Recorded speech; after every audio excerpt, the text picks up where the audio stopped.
আপনি ভুল করবেন এ কথা জানার পরেও আপনি অ্যাকশন নেন। অ্যাকশন নিলে যেটা হয় সেটা হচ্ছে কম্পিটেন্স লুপ তৈরি হয়।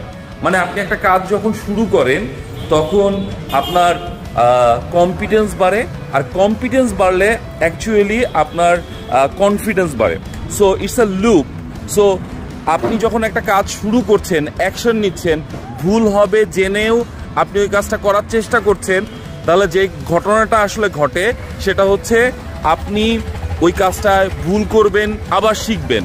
ভুল করে শেখার পরে যেটা হবে সেটা হচ্ছে আপনার দক্ষতা যখন বাড়বে তখন আপনার কনফিডেন্সও বাড়বে, আর যখন কনফিডেন্স বাড়বে তখন আপনি নতুন আর একটা কাজ করার সাহস পাবেন। It's a loop. সো এই ছিল আজকের আমার লার্নিং। আই বিলিভ আপনাদেরও কাজে আসবে।